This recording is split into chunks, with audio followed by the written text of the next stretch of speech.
to Bari-Chatz with Nina and Pam of Bari-Bestiez. Whether you're pre-op, post-op, or somewhere in between, we are here to support you with honest conversations, expert insights, and a whole lot of love. From mindset to meal prep, stalls to success stories, no topic is off the table. Pull up a seat at the Besties table. Let's reclaim our health, rewrite our stories, and rise together. This is your journey, and we are in it every step of the way. While we are not medical professionals, we offer valuable insights drawn from our personal experience and professional education to support our besties. Remember, we are stronger together. We are excited to bring to you Ashlyn. Ashlyn comes to us with 13 years post-op experience. Tomorrow is her surgiversary. And she is going to just talk about all the things that she's been doing in the bariatric community, because she brings a different side of things. She's actually the founder of findabariatrictherapist.com, which allows you to go in and find a therapist that will help you on your bariatric journey. So Ashlyn, we're going to kind of turn it over to you. Awesome. Well, thank you guys so much for having me. I absolutely love doing podcasting and talking about what I'm super passionate about, which is bariatric mental health. So like you mentioned, I had surgery about 13 years ago. And I had really not had a great experience in therapy myself.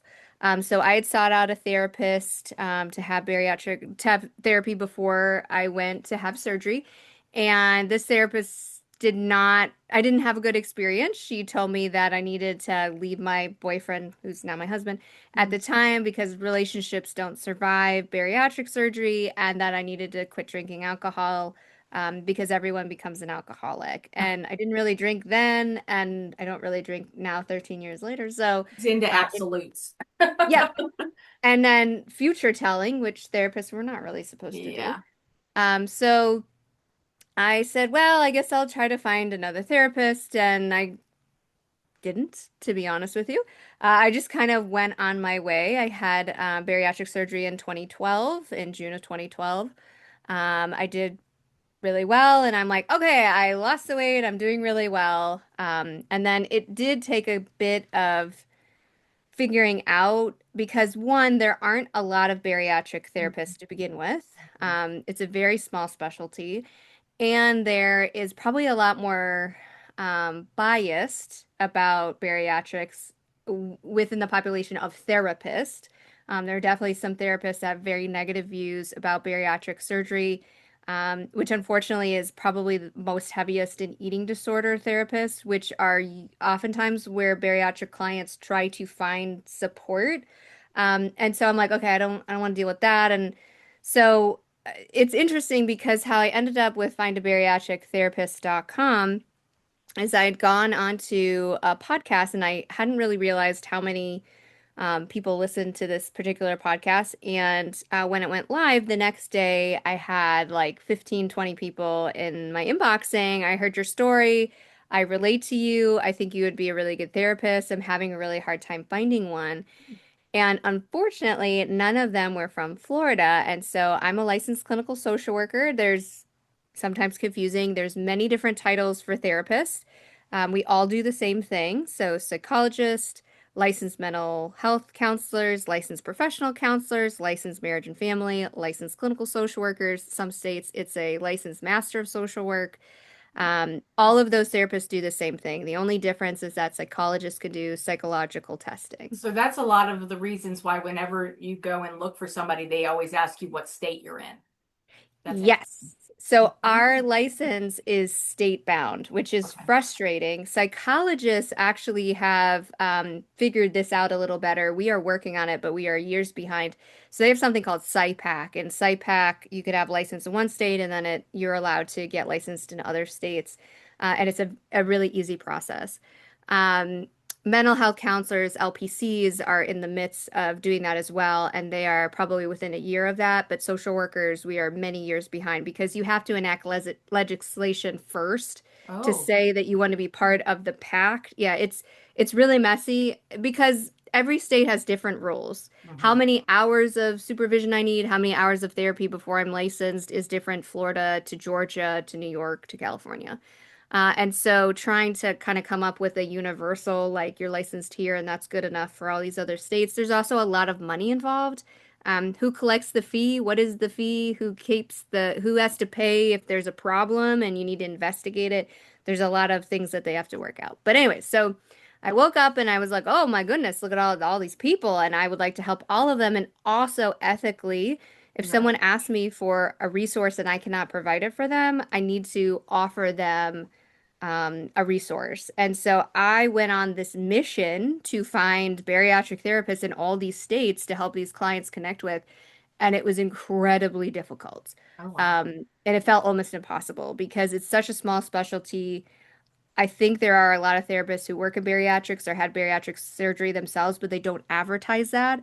And so it was hard for me then to figure out, like, if you don't advertise, how do I find you? So Hmm. that's how I decided to create findabariatrictherapist.com because if I have a resource like that, if someone reaches out to me, I can direct them then to the resource. Okay. I also kind of simultaneously by chance had started a training company to help therapists get into bariatrics. There isn't a lot of training Wow. in bariatrics. It's a very closed loop. ASMBS, American Society of Metabolic and Bariatric Surgery, is kind of the only organization that provides training for behavioral health. And though I love ASMBS, it is really hard to access some of the trainings without going to the conference, which is very expensive. I literally was just there. My hotel bill alone for the few days I was there, and I wasn't there for the whole conference, was over $1,500. And that was before I even went to the conference, ate any food, or did anything. Ah. So it has a very high entry level, especially for behavioral health. Now, most of the people attending belong to hospital systems that are going to pay for that. But for Yes. individual providers who are soloed, it's really challenging. So I had set out to start this training, and so it kind of all coincided where a lot of people were saying, oh, she's someone that you can go to for training. She's someone who knows. And so it started kind of creating all of these networks. And then it kind of became like, if you need a bariatric therapist, reach out to Ashley. Because I had not only the directory that is client, like anyone can look at, I also kind of had these additional where people said, hey, I like working in bariatrics, but I don't necessarily want to be on the directory for one reason or another. So I also had these like separate. I had a Facebook group for bariatric therapists. I had a Facebook group for bariatric therapists who were bariatric patients. So I had all these different avenues that I could help kind of connect people with bariatric therapists. And that became even more important during the pandemic, where obviously everything was stressful and it was particularly stressful We for had our bariatrics. surgeries during the pandemic. So, Really? yeah, Yes. both of us were three. I'm 3 years. I'll be three Three, years in August in 2 months. and I'm 3 years and almost 4 months. 3 years and 4 months Yeah. post op. So we were Yeah. definitely very, yeah. Yeah. Yep. Pandemic bariatrics. Yeah, I guess that's what Yes, which the we had like a huge, not spike is the wrong word, but like we had a lot of younger and younger people, healthier and healthier people. Like it was a very different demographic in the past 5 years than it has in the past 10 years, um, which has been really interesting to see, and be a part of. But it can be really hard, especially for bariatric patients who are also therapists. That's a hard niche because you tend to know that like one other person in town that works in bariatrics, they're probably also a friend of yours or someone you know personally. So it can kind of be personal hard to try to conflict. figure out like where, okay, can I get a therapist down in Miami because I don't know all of the bariatric therapists in Miami, so it's hard sometimes. So having some of those networking is So, if is you don't mind, why is mental health so important for people who are either before or after bariatric surgery? And when really should you start investigating and getting that information? yeah. So though it's kind of cliche, the surgery is not surgery on your brain, it's surgery on your stomach. I think most of us, I would almost beg to say it's all of us, have potentially unrealistic expectations of all the things that will be fixed when we lose Yes. weight. For better or worse, and for reasons that are complicated, like like, oh, if I'm thin, I will be happier, I will have more friends, my parents will accept or love me, my boyfriend will treat me better, my boss will give me the raise, I'll be seen. And unfortunately, oftentimes those things are not fixed by weight alone because they weren't caused by weight alone. Sure. They are deep-seated internal beliefs that we have about ourselves, core beliefs about who we are or how we are allowed to or not allowed to take up space. And so those really need to be worked through with a licensed professional who also lacks the bias that most of our friends, family, and colleagues may have, for better or for worse. I mean, it sometimes can be a much safer place for me to confront some of that, not being your friend, not being your coworker, not being someone that interacts with you day to day, to be able to say, like, I'm noticing some patterns here that you are telling me don't work. And we've talked about how we may change them, and that's not happening. And let's figure out why, because there's probably another level. It's not a thing of like you don't know it. It's that there are things that are holding you back that are outside of just knowledge. Probably historical messaging, historical events that happen to you, all of that weighs in how we operate in the world. And in bariatric surgery specifically, I think there's just a lot of unexpected waves that come. When you're losing weight and it's really fun and you're like, yeah, this is great. And then does that stop? Does that stall? Do you get to where you actually want to go? Did you have realistic expectations to begin with? 100% of excess weight loss is not expected. Right. We do not expect you to get to a healthy BMI, actually. That's We don't, wow. BMI is We something that we just I'm still considered obese. I've lost 164 pounds. You've lost 174. 174. And we're Yeah. still considered obese. Yeah. And Yeah, that I is hate so to why I get my hate medical BMI. on my file when, like, the last time I went for my physical, they seen and they even marked it down. I lost 174 pounds since the last time they seen me at my medical doctor. And I seen they had obese. And that just like it broke my heart because I seen where they actually got rid of morbid. Marked through morbidly obese and just had obese. And I'm like, are you kidding me? I've lost an entire person. And I can imagine this is one area that you guys Yeah. focus on is understanding the BMI and how, Yeah. to be honest, Baloney. I try to ignore the BMI. I'm at that. Yes, it's baloney. Yeah. I mean, it is a Thank you. medical. Yes, no, it's baloney. It's baloney. Yes. But I think that one of the things that is also a concept that I think is hard for us to wrap our minds around, but important for us to know that is obesity is a lifelong chronic disease that recurs at any time for different reasons. And it may require different treatments at different times, but Okay. if one doesn't work now, it doesn't mean, or it works now, but it doesn't later. That doesn't mean that you failed. But obesity is forever. So in my medical chart, even though my BMI is considered average, normal, whatever the wording is that they use for BMI, it still indicates in my record that I have obesity because I am currently being treated for the disease of obesity. And it is important that that is still in there in the event in the future we need to help you get a GLP-1, for instance, or other anti-obesity medications because obesity doesn't go away when you lose the weight. Your body still operates in the framework of obesity even when Right. you're at a lighter weight. And so, again, this is why it's kind of good to have therapists who knows because that can be very hurtful emotionally to see obesity, but understanding the why we have to do it this way and to have realistic expectations. We expect weight recurrence. So that's what we call regain in the medical space Okay. and mental health too, because we expect it to recur.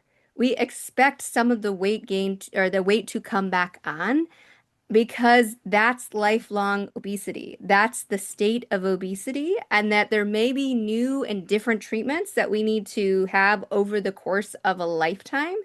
That doesn't mean that you failed the surgery or you didn't work hard enough or you didn't do exactly what you were supposed to do. It just means that the disease of obesity changed and altered, and we have to continue to change and alter to work against it.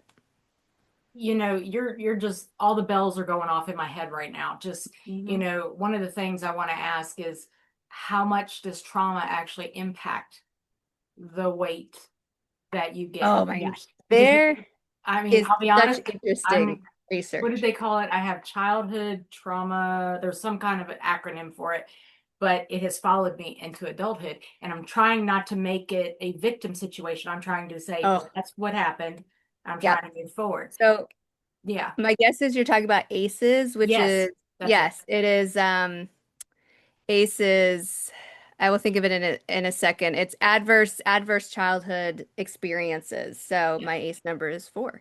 The higher your ACEs, the know that we expect you to have. Are you about a 4? I'm a 9. You're a 9. Okay. Yep. So average person is a 1 or a 2. And people that are in larger bodies, our ACEs tend to be significantly higher. So there's incredible research, and it's really, really interesting because you're just like, wait a minute, wait a minute. So we want to make this really easy in our minds to be like, oh, if bad stuff happened to us, we relied on food because that was the only. It's far more complicated than that. It actually, some really good obesity research surrounding like when trauma occurs, how your body physiologically can respond to it is by holding on to weight, even though the traumatic event had nothing to do with food, weight, or it Hmm. often does just because of the bad things that happen to children. Often children can equate to weight or equate to their appearance or something of that nature, but often it doesn't have to do with that, and still our body kind of connects that. So the hard part is there's this like physiological, like physical part of our brain that alters and changes, and then our body starts to hold on to more weight. There's also like psychological parts that like if I was heavier, would I have been abused? If I was thinner, would I have been? So there's all of this.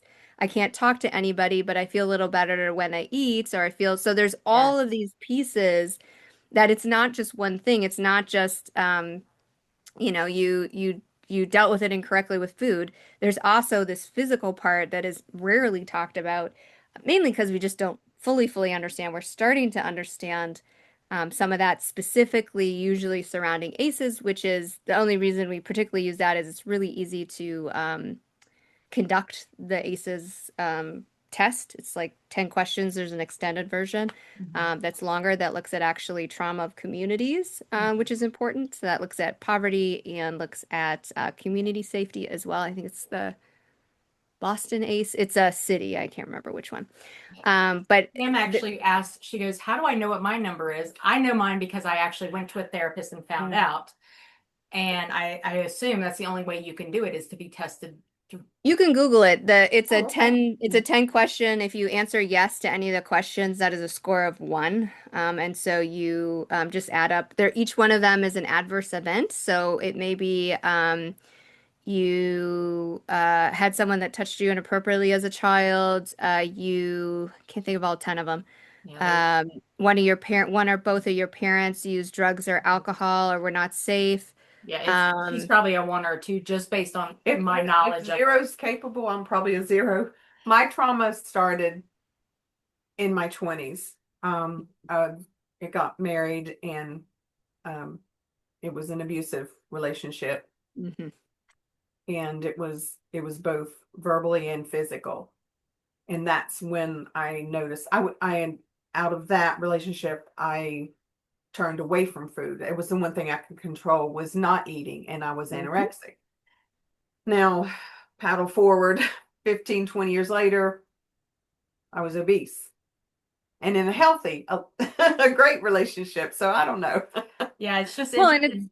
Yeah. it's hard too because there might have been an ace or two that actually landed you in the relationship and unable to get out of it or identify it of what it was because of what was normalized Right. early on. So it's like this weird web sometimes where you're like, wait a minute, that is related to that, and that's Yeah. related to that. Oh my I'm curious word. now. Now it's very, yeah. I keep telling her, unfortunately, my therapist moved and so no longer could Mm. help me. So I've been looking for a new one and I will be using your service. Yeah, oh, Um, reach out to me too. I can connect you absolutely. then. Because we're in Virginia, so that's that. But I took the ACEs through her at that time. So it wasn't something that I did on Google, but she came back and says, "Oh, honey." Now, can that number change along the way, or is it No, No, so it's it no it specific. is the it's specific question? defined as events that occurred prior to Okay, the age those of events. 18. You Yeah. have to figure I was raped, I was beaten, I was starved and neglected. So I have a lot of those things, plus Do you know husband. which one is the one that you don't have? I can't remember which one it is. Okay. I have to go look at the list. But there was one that I didn't have, but everything else I had. Yeah, I have. I'm sorry. I'm traumatic. But I think in the last year, and I haven't had my. You okay? Oh, sorry. That's what happens when you're best friends. She knows my trauma, but she didn't realize how bad it was. This is being recorded. It's okay. This is truth. This is how we are. You know, we're raw. That's how we are. And I'm one of these people, I've never been afraid to talk about it. Well, that's not true. I became more open to talk about it in the last year. And I'm 51 years old. Mm-hmm. And a lot of what happened to me was between the ages of 6 and 21. You're a baby. Yeah. So majority of what happened to me was in that time frame. Even my son wrote a story in school that my grandparents saved me. His great grandparents saved me because they pulled me out of my home situation. But it was too late at that point. I was 13 and a lot had already happened. But they tried to make me go to therapy. And I was like, oh, I'm fine. I can handle, I've left the situation. I'm in a good home now. But I had triggers, and I know this is probably getting too much, but to the point of something would happen. I dropped a plate. I remember having a plate of food in my grandparents' home, and something made me drop it. I don't know if I got bumped or whatever. And I immediately got into a defensive, just to cover up all my extremities. And my grandmother just wrapped around me. She didn't know what to do except for to hug me and I'm like, what? Yeah, You know, trauma response. it was extreme trauma response. And I think a lot of people don't realize that follows you into adulthood. You think it's over because you're out of the situation, but you're not. It's not because, yeah. And bariatric surgery specifically can put you into situations that you don't realize would be triggering. And that's really challenging too. So as you start to become in a smaller body and lose weight, people may notice you, not necessarily because you've lost weight, just because you're presenting in the world a little different. You got Well, a little your pep in your confidence has step. gone up and Yeah, you're more your confidence is outgoing. higher. But that can also bring on feelings of anger. Yes, like Where were why was all I you treated people that badly? before? Right. Yeah. Why have I been treated? And if you've been hurt by people in the past, that may feel unsafe, like to a point of literal unsafety by being seen. And so, one of the biggest things in trauma that I always talk about in therapy is that in trauma, you had no control, so here you do. So, what you get to talk about, who you get to share it with, that's all you taking that control back and choosing, I'm going to not allow this to be this secret that just eats me up inside and is this awful thing. I can talk about it and choose when I talk about it because that's the situation I'm in. It literally reminds your brain, I'm in a safe situation where I can literally say this out loud and nothing harmful is going to happen to me. I will not have retribution from that person or whatever because I'm not in the situation anymore. And I mean, I know for me, when I'm feeling like that I feel like I'm walking into that situation, that trigger, my whole body reacts. I get where it goes from my knees all the way up to my chest and it radiates out. And all of a sudden I feel like I've got the flu. I've got cold sweats going on and that still happens now at 51. And I can promise you, I'm not in that situation anymore. Right. But on occasion, our body learns that it's really interesting. So there's a specific kind of therapy. It's called interfamily systems, or IFS. It doesn't really have to do with families. It has to do that we have many different parts of us. We develop parts at young ages, usually in survival, and they have to do jobs that they don't necessarily want to do, but they have to do. Often that is keeping us safe. And so sometimes those parts will come out and try to keep us safe when we no longer need them to because they don't realize that we're adults. it's that whole fight or flight. It's the trigger is Yeah. on or it's off. So it's like, hey, I know this, and you know what I can do? I can turn on the fire alarm. Turn it on, turn it on, turn it on. You're Yeah, saying, it no, sucks when I you're don't need a when you're fire. menopausal at the same time Oh, having gosh. on.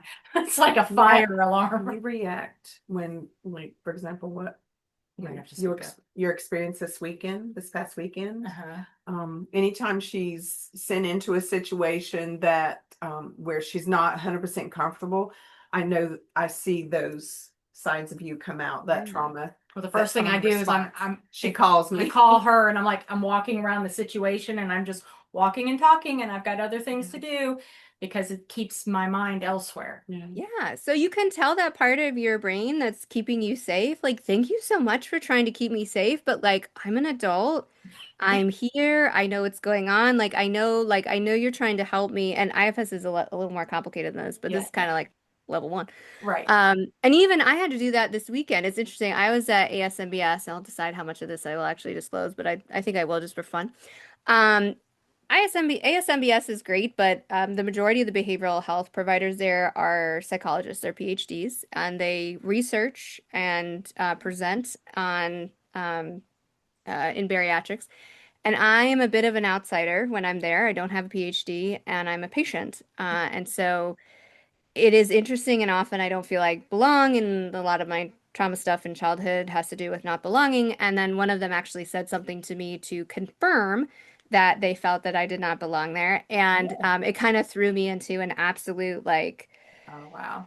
Like totally being back in a place that I don't like to be back in. And it really, even as a therapist, it really like I had to go and take a break and completely like regroup and remind myself like I am an adult. It is okay and safe for me if I am not part of this group. That isn't always true as a child. So as a child, our survival revolves around being part of the group. Often like literal, like housing and food and those kind of things. And so it makes sense that my body would react, my brain would react, my physical, and I even went into this old like went up to her, was trying to explain to her, and like like and it was defensiveness almost, right? Yeah, oh yeah, and it made it worse because she didn't care. Exactly. Right, like that People didn't that like probably made it worse. Because now I'm not looking like professional, I'm being emotional. I'm not looking professional in this very professional setting. Which again is part of my feeling about it I is would go. right. And I did. Yeah, and honest, I Oh did. my God. So it is interesting, like I have to thank that part. Like I totally understand that part of me is trying to keep me safe. Yes. I have also been trying to convince myself that that situation is not the way that I'm interpreting it. And then the situation confirmed that it was. And that was a bit overwhelming to me because I had been trying to tell this part of me, I am part of the group. They love me. They're very kind to me. They allow me to come to this. They talk to me. I don't know. All these things. And then I show up and there's clearly been a discussion specific to me. There clearly is a shift in who's interacting with me, who's talking to me. There's clearly been a shift. And then that person actually kind of said that to me in so many words publicly, which felt a little bit like public humiliation, which is really bad when we look at like ways to upset people. So it kind of felt like then all the cards are crashing down.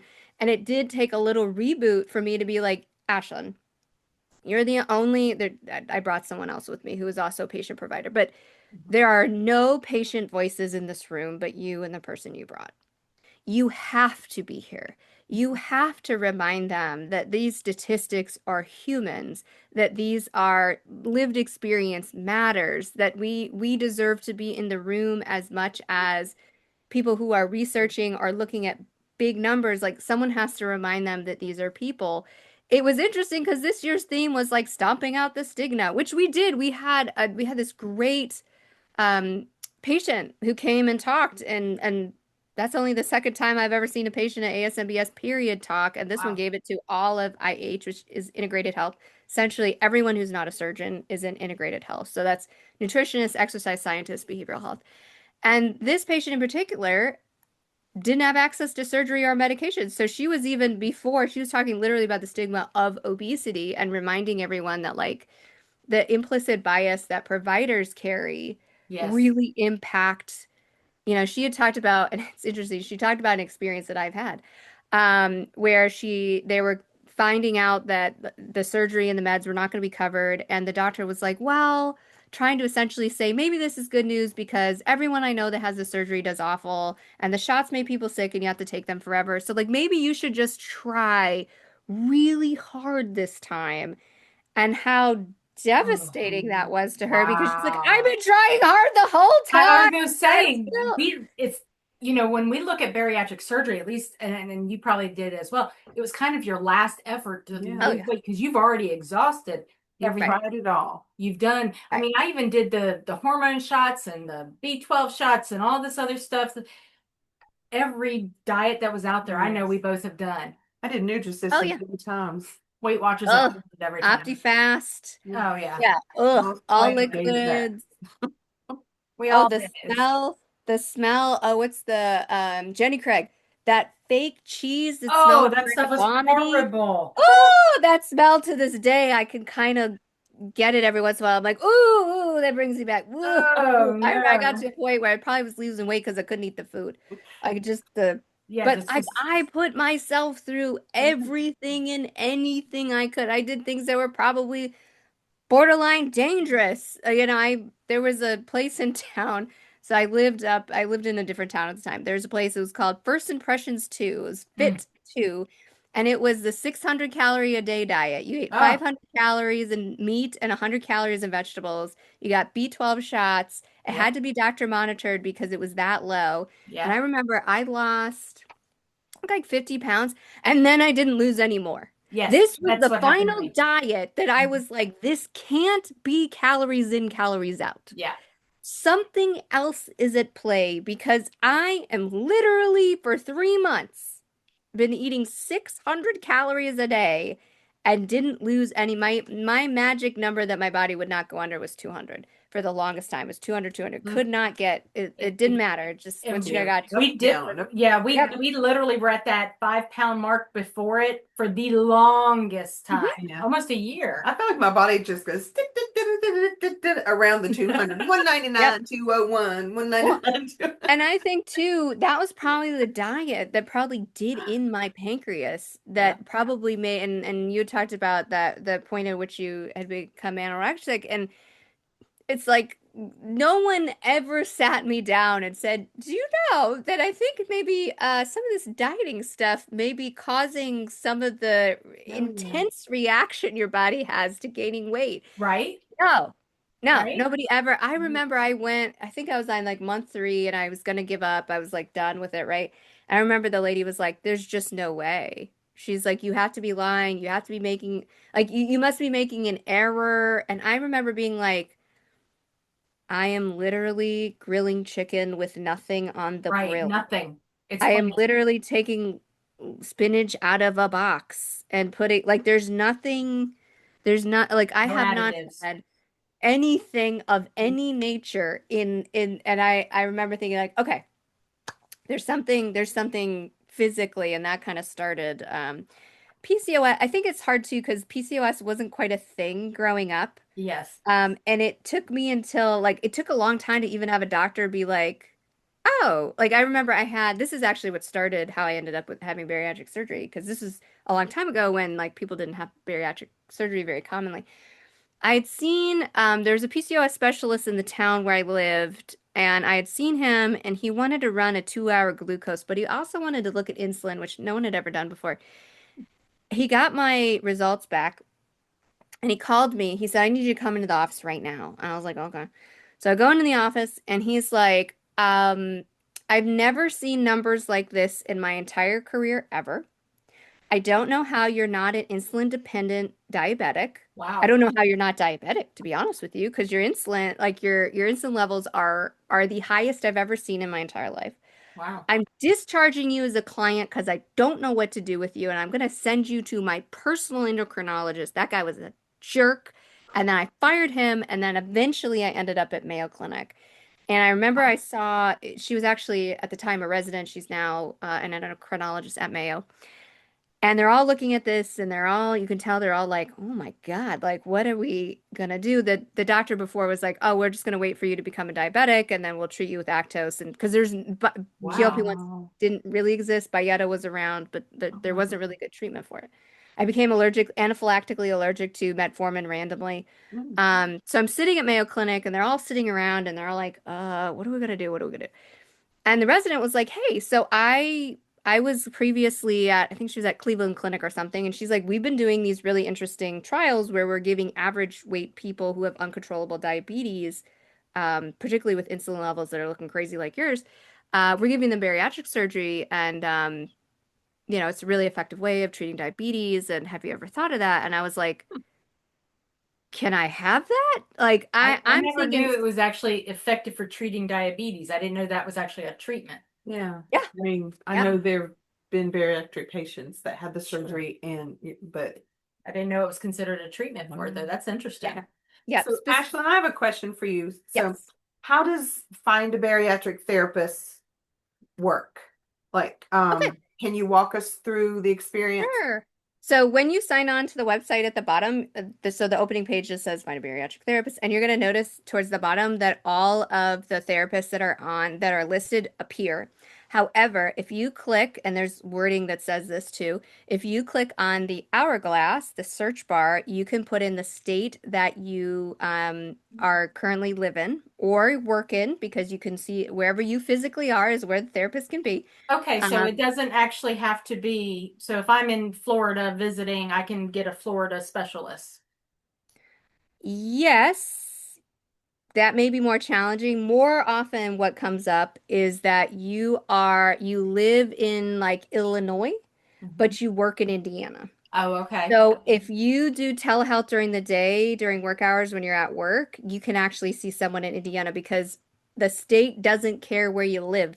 The state cares where you are when you conduct therapy. Interesting. So Okay. I can be anywhere, but you have to be in the state of Florida to see me. Now, the state of Florida also has a rule that any therapist that this is an unknown rule for a lot of people. If you have a client, someone who comes to Florida and still wants to be seen, their therapists from wherever they are actually allowed to see them for a certain amount of days, as long as your state allows that, which is really interesting because I believe we're the only state that I am aware that actually says you can see people out of state here. Okay. But Interesting. but we understand there's a lot of people traveling here. We have Bari-Bestiez from all over the world. How many different countries? We have 11 countries. 11 countries. Ooh. So is this just for the US or are you international? Unfortunately, so therapy is really strange in other countries. In a lot of countries, therapists are not licensed and they don't necessarily go to school. So they go to, certain countries in Europe are a really good example. So if I wanted to be a therapist, instead of going to school, like getting a college education, I would actually go to a school of the kind of counseling that I want to do. So I would go to an institute that teaches Jungian therapy. That's one I just thought of. And so I would go to that institute. I would be trained, and then I would be able to conduct that type of therapy. It's a very different model than we use in the United States. And so it gets really tricky for me to figure out how to list them, particularly from a liability standpoint. So on Find a Bariatric Therapist, we do not include unlicensed individuals who are coaches because there's no board for you to complain if there is an adverse event.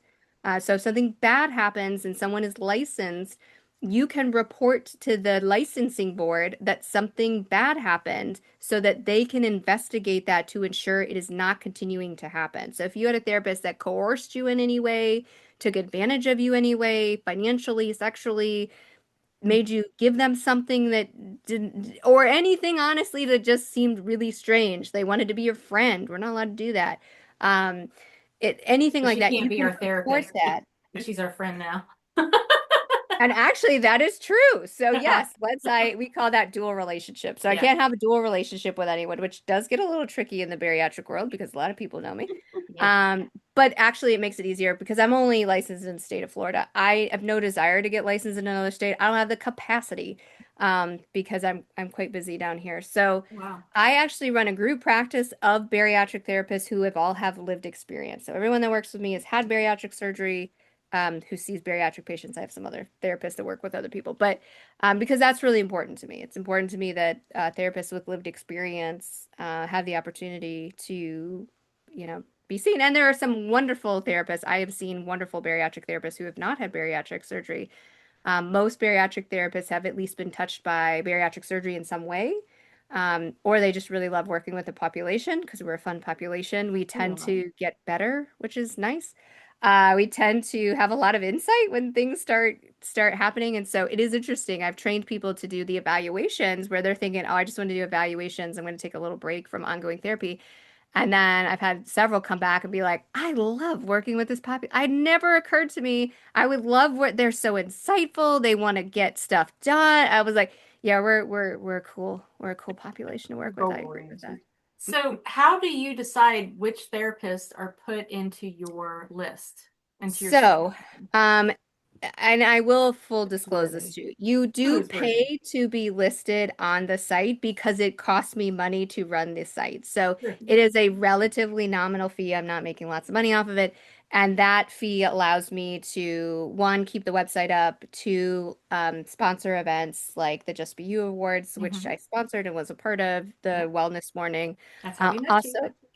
Yes, and also to be able to do some marketing for those therapists and then social media and that kind of thing. So yes, therapists do pay to be part of it. They do need to show that they have had some kind of specialized training, have lived experience, some kind of connection to bariatrics. Okay. And if there are issues, I have removed people from it. So that's good. So if someone sees someone and they really report to me that it was a really negative experience and they explain to me why, I did have one that I reached out to and I said, hey, someone has reported to me that you may have some implicit bias that you're not aware of, and we talked about it. They did not have the reaction that I was hoping they would, and so we ultimately decided to part ways. I refunded the rest of the money, and they are no longer listed on our site. So, and that is something also, if anyone has a negative experience, please reach out to me so that, again, I can. Sometimes it's an education thing. Yes. Sometimes, and I have training on bariatric therapists, and I had someone list and they were just like, I really love working with this population, but I would love to better. And I'm like, hey, let me give you, because you're interested, let me give you my training for free. Sure. And the training essentially is using pretty basic therapy stuff, but using all bariatrics as examples. Okay. So these are some of the core beliefs that we may have developed, and this is why. These are examples of things that you may see. I think non-bariatric people always find it fascinating that perfectionism is one of the things that a lot of us struggle with. But then once I explain it, they're like, oh, that makes a lot of sense. Yeah. Why that would develop that way. And so I think it's just an interesting, learning opportunity. And of course, if a therapist has that kind of reaction when I say, hey, I've had this report and I just want to talk to you about it. And they're like, well, I never really thought of that. And then, I have a teachable moment. Obviously, I'd work with that therapist. But yeah, so that's how that works. I do verify that everyone is licensed, but other than that, I will also say this. It is perfectly okay for you to shop. It is perfectly okay for you to see a therapist and feel like, you know what, they're not a good fit for me and move on to another one. There's no loyalty to, like, if you see us once, you're not like signing up. There's literally like ethical guidelines surrounding that. We can't do that. But you don't owe us anything. So if it's not a good fit, and sometimes I've had people that we've worked together and we've been like, I need someone who's a little more this or a little more that. And I'm like, great, let me help you find that person that's a little more this or a little more that. So you actually can help them find somebody else if that one didn't work. Yes. Okay. I have another question. If you're able to do this, can you share a story, anonymously, of course, that really shows the difference that therapy has made, for someone like on a bariatric. I think even myself, I can use myself as I think that, but I think this is a pretty common one. I don't think for a lot of us, we realize how much perfectionism is a great example. Living in a larger body, there are expectations that are placed on us from society, our family, whoever, that we have to be the best friend, the best daughter, the best worker, the best person at school, because we're making up for the fact that we're in a larger body. Sometimes those messages are direct. Sometimes those messages are indirect. Sometimes they are implicit, which just means they're kind of there, but no one's purposely trying to put them there, or kind of passive. And so we never talk about that. And so if you, I know, like a lot of us She's kind of, like, that's me. I need arrows. right, right. Insert No, arrows. me too. And so that can cause, we call boundary diffusion, which where we're not the best at setting boundaries because our fear is that, that's me too. If I don't show up in this way and I'm not your best friend or the best daughter or the best wife or the best whatever, you're going to leave me or I'm not going to be good enough or I'm not worthy of your time. I'm not worthy. It often comes down to worthiness. It can also come down to a couple other things. But those are oftentimes experiences of being in a larger body in the world. And so that's a more universal feeling that a lot of us feel. And so most of us would not identify perfection. We're probably going to come in and say, I don't have enough willpower. I'm Yeah. not doing I enough. hate And that word. so, I hate that word. oh, me too. I never, Determination. oh, I, Determination, yes, but willpower, no. But yes, yes, I no. agree with you. Yep. And so it actually took someone where I'm thinking I'm not being perfect enough, where I had a therapist who was like, so when are we gonna work on this perfectionistic thing you got going on? I'm like, what are you talking about? We need to work on the opposite. We need to work on routine and getting it down and doing it like more consistent. Because I kept saying I need to be more consistent. And she's like, consistent and perfect are two different things. I'm like, false, false. Right now I do need to be perfect because that's the situation where we're at. But it was a very interesting, again, I had my therapist be like, would you tell a client that? I was like, hell no, I wouldn't tell a client that. She's like, then why are you telling yourself There's a that? little bit of OCD. Yeah, we got the OCDs over here. Mm-hmm. Mm-hmm. Um, Yeah, so you could literally look at what I ate for 10 years straight on a single day. So I tracked oh, so so much that you you were could look literally back. eating the same thing. No, no, no, no. I had my Fitness Pal for one Oh, you decade. documented. Okay. And so I remember the nutritionist, she I think was the one that was like, you have to stop this madness. And I'm like, you're the one who told me to start Madness. this madness. She had asked me something and I was like, oh, let me go back in my Fitness Pal. And she was like, you have data from that long ago? I was like, oh, girl, I got it. I got a decade in here, a decade of daily eating in here. And she was like, are you joking? And I was like, I'm your perfect patient. Of course, I'm not joking. I do exactly what you've told me to do. And she was just like, oh my God, like you can't. She's like, I didn't mean for you to go that far. Right. She's like, I could tell she was just frazzled because she realized that what I said was true. Well, and And you did that with like documenting your food where Pam worked out twice a day, every day, an hour each time for the first year. Yeah. And then she burned out big time. mm-hmm. And Yeah. now I hate the gym. Yeah. It's my 'Cause it nemesis. was torture, right? So we Yeah. utilized it as torture instead of, I utilized tracking as a means that I couldn't enjoy my life. I can't use a scoop of the mixed frozen fruit because I don't know how many pieces of pineapple versus coconut versus whatever. And it's funny because a friend of mine told me that one day and I'm like, girl, that's crazy. And then I realized, oh my God, I do the same thing. I was like, you're right. I don't use mixed fruit. I get specifically pineapple and specifically coconut. But in my head, here's the problem. It reinforced because on the scale, I was doing well. So in Yes. my head, I'm like, the reason I'm doing well is because I'm doing all this craziness. Yeah.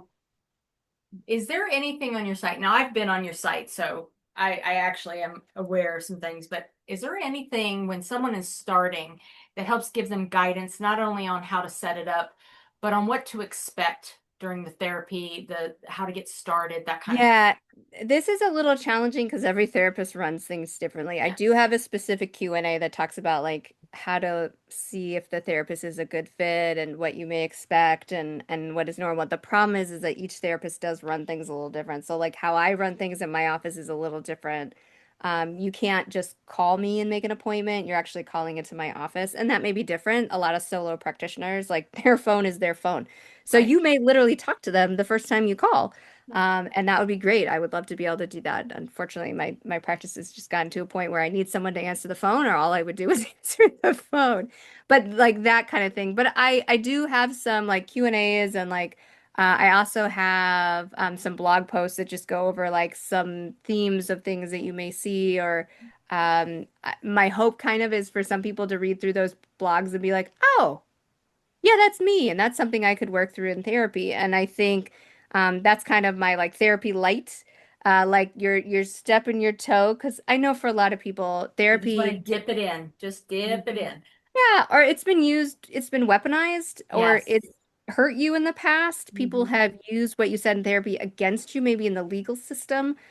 So for Thought people about coming that. out of Yeah. potentially like foster care, or like they had someone that they trusted, and then that because they were a minor, they didn't understand that everything can be shared, and like maybe they heard something in court that they were like, That was uh, between me and them, you know. Right. You always yeah, I hear that thought doctor that's patient privilege, and you're Yeah. like, what is that real Yeah, privilege? nobody. right. And so with actual therapists, that is like HIPAA, like that's a legal thing. Yeah. However, for some people, they have experienced literally trauma by therapy. And so I understand that some Right. people do have trepidation, specifically who've gone through divorces maybe and their therapy was used against them, or Mm, a partner used therapy against them, a parent used therapy against them, yeah. to tell them they were the crazy one. You're the crazy one. That's why I have to take you to therapy, when really it was the parent that was the crazy one.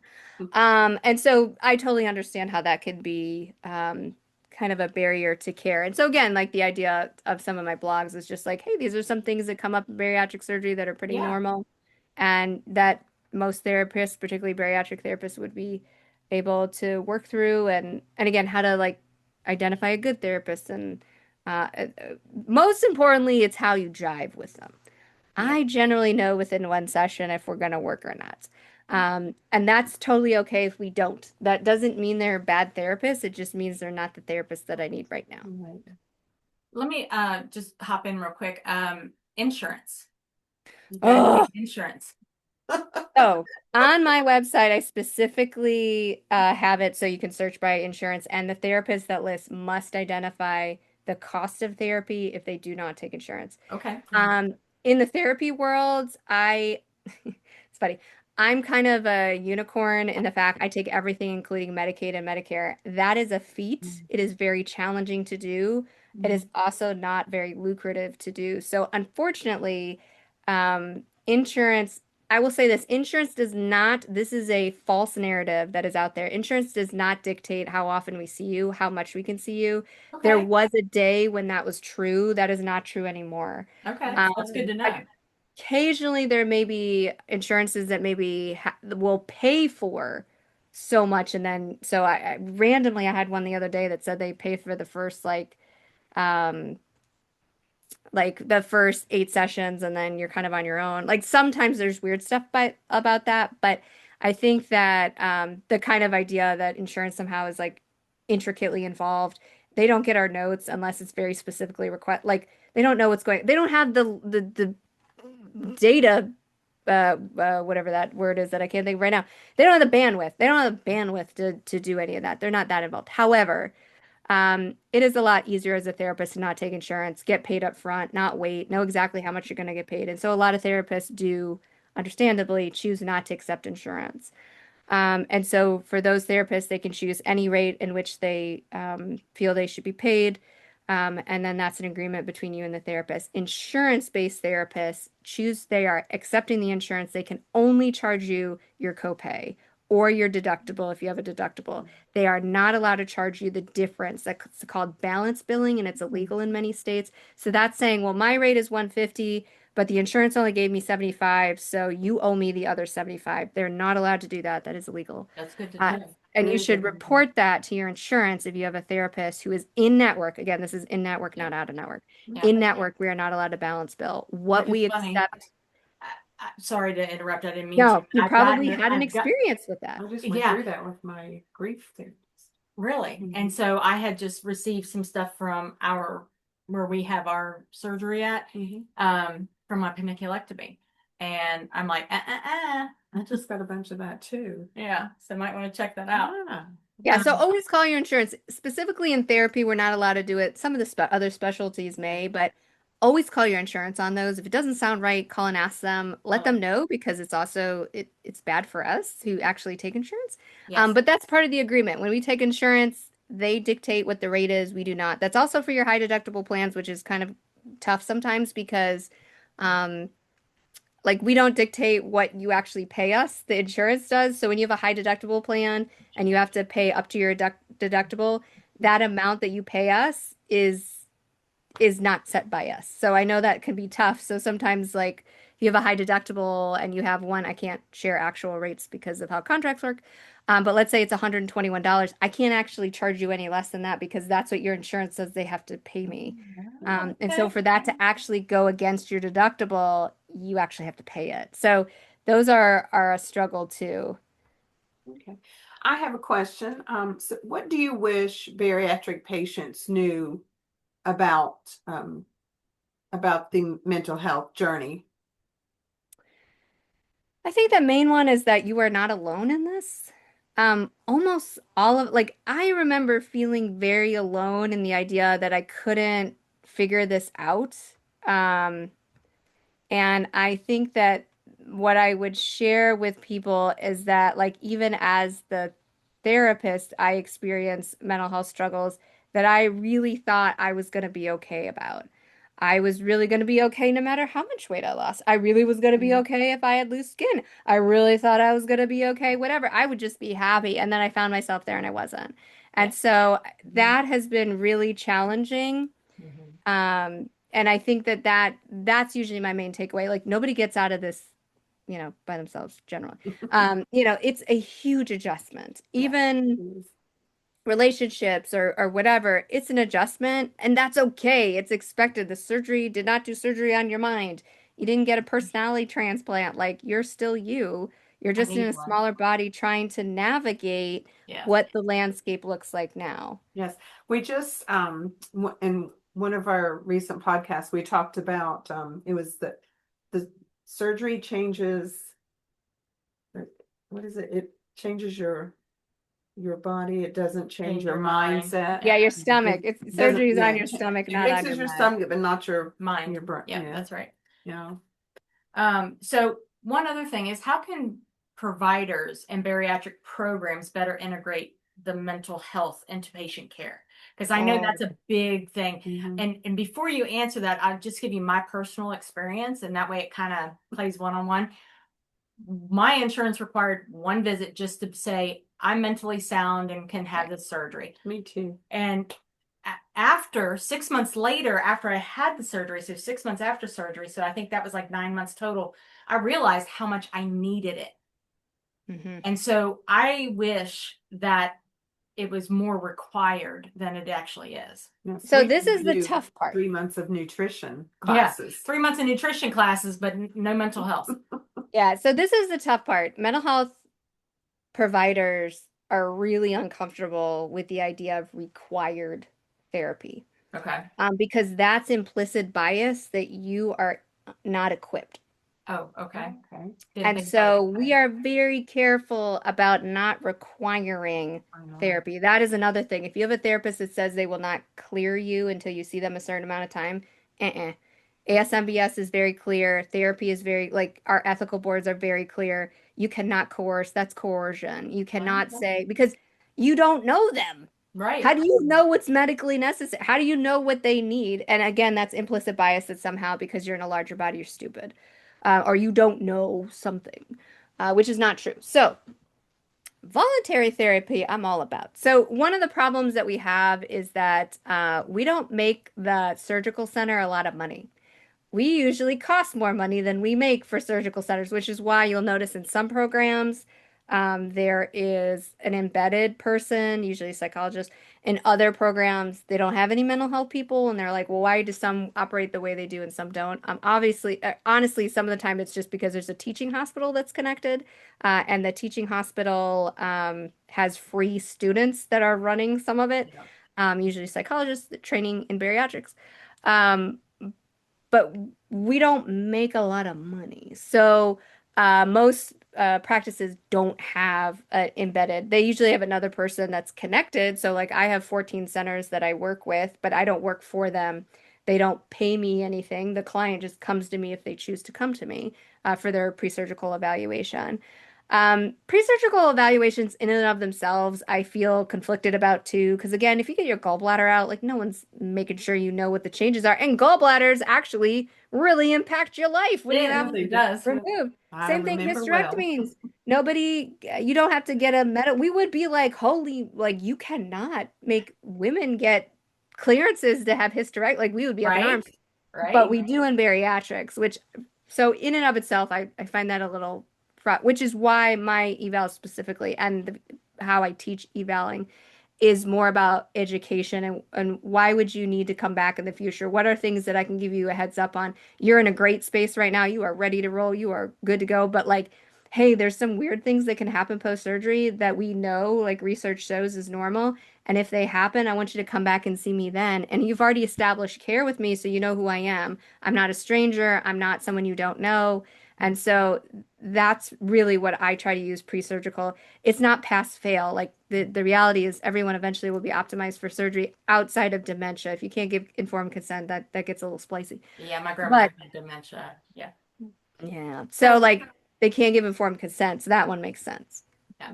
So what's new Or what's or what's next for findabariatrictherapist.com? Anything new on the horizons? I'm not very often stumped. No, probably not. I think in the future Ashlyn, what I would really like to start doing is mental health retreats. And I Oh, actually said it yes. out loud, and so now I Sign us might up. actually have to do it. We'll be Um, there. yeah, I already have a space. I already know what I want to talk about. It's just, or even crazier niches. I would really love to do retreats for bariatric providers.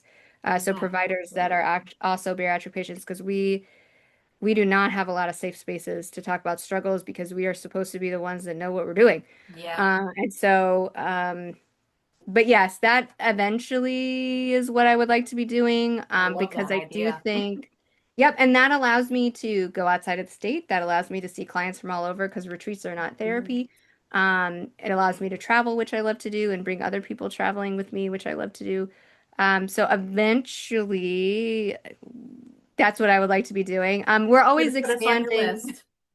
Now we're always expanding.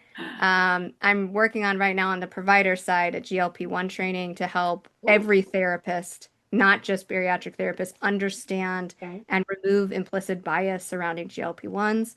They're very mysterious to I know. therapists, very mysterious. A lot of implicit bias, a lot of bad information out there. So I guess I said that out loud too, so I'm gonna have to finish that one. I've been working on it for a while. It's It's all just good. it's really tough because bariatrics in and of itself, GLP-1s are very controversial in the bariatric space. I get a lot of hate feedback, nasty comments, people who are outrightly like, you are causing people to have eating disorders. You're trying. I literally had someone tell me that I am trying to Holocaust obese people. I was like, that is the most inappropriate use. Like, I'm trying to Yeah. eradicate obese people from the world because they don't just. No. And We're I trying was to like, educate and help. Mine We was had over the, pasta. she had I was, posted the thing about the difference between the different pastas as a bariatric patient, 3.5 years out, like the goods, isn't it called The goodles. Goodles and Bonza and all the other things. And the protein pasta. This lady went off on us saying that we are toxic, blah, blah, for blah. the bariatric community. Yeah, We're going to drive people to having eating disorders. We have eating disorders. That's why we're here to begin with. we're like, bye, Felicia. But anyway, yeah, absolutely. And I love that you have done this because you've done all the hard work to pull all these people together. Because I'll be honest, when I tried to find someone on my own before I had even heard about what you provide, I couldn't find anyone. So I ended up just doing teledoc and got somebody. And those were horrible. Yeah. Yeah, I couldn't find someone for myself, and I kept seeing therapists that like I could tell like really didn't get like I was spending the entire session trying to convince them that like I wasn't obesity is not an eating disorder. No. That is one of the things that drives me with therapists. They're like, "Well, are you making sure that all of these people that you're clearing?" I had a lady once stand up, another therapist. She's like, "That lady over there is the reason that my practice is full." Because she just lets all these people who have eating disorders not deal with any of their stuff, da da da da. And I was just like, obesity is not an eating disorder. Not everyone who has It's a bariatric disease. surgery has an eating disorder nor needs eating disorder treatment. And in my head, I'm like, particularly from you. Like, Yes. I I never, love thank you that. for letting me know who not to send people to. Because Oh, I was yes. like, that is such bias that I'm like, I feel terrible for anyone who's seen you who has had There's, bariatric surgery because you clearly have a negative bias towards it. oh, yeah. And I mean, we were talking about one of our podcasts recently about the obesity.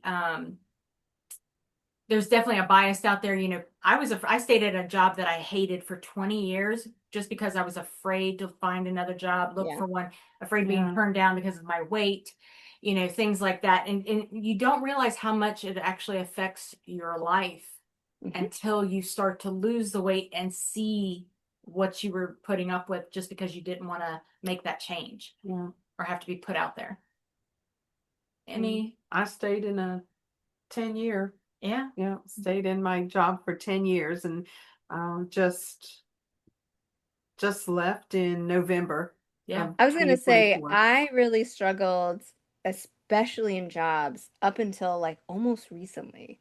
Yeah. It's been such a journey for me, especially as a social worker and a true identity surrounding being a social worker, what it means to be a social worker, what it means to be a therapist, what it means to be nonprofit working in nonprofit. I only recently left the nonprofit world. I was working a full-time job and doing all this other stuff too Oh, yeah. until recently because so much of me, again, that like I have to show, I have to be the best worker, I have to be the best friend, I have to be the best wife. I like that has taken so much to like uncouple and say I can be safe and not be perfect. It's Yeah. tough. I need to And learn I'm a that one therapist. still. I still need to learn that one. Perfectionism is an evil thing, but Yeah. it's, you know, one of those things we have to learn. Yeah. If you could say one thing, kind of just to take everything that you have dealt with and why it's so important to get a therapist. Not that there's anything wrong with the person asking for it, but just to say, if I could give you just one statement to say why Yeah. you should look for a therapist. Because you're worth it. Ooh, Like your happiness, your life, your time. Like so many people tell me, Ashlyn, I don't have time for an hour a week for myself in therapy. And I'm like, in my mind, I'm like, what is going on that you feel that you need to give up literally every second of every day to someone besides yourself? So Oh, you are worth it, your happiness, like we can, like you deserve help. You deserve to figure this out. You are not too broken. I have a lot of people that come in and are like, I'm just too messed up. And I'm like, absolutely not. Because you have gotten to this point. So clearly you're resistant. You're resistant. You're resilient. Resilient, right? You've survived up until this point. Like, holy moly, like you done it. You're still here. So something's working. We just want to make sure. What I always talk about too is like I want to move stuff from unconscious to conscious. Emotional eating is a great example of this. There are going to be times where you choose to emotionally eat because you're like, look, this is my best option, my options, and I'm going to do it. I'm going to be done. I'm going to move on. But I want you to move that from conscious to subconscious and remove shame because that's the only way we can do it is we choose to do it consciously and then we're like, I'm done. This doesn't mean anything about me. It's just like, this is where I'm at. And so you're deserving of that. But sometimes we can't get there on our own because the only voice in our head, hopefully, is our own. And so sometimes we need an unbiased, so someone who is not involved in my life, someone who does not have a connection to something else or has an alternative motive. Like, I know nothing about you. I don't get to fact check anything, and I don't need to fact check anything. In therapy, we assume everything you tell us is the truth.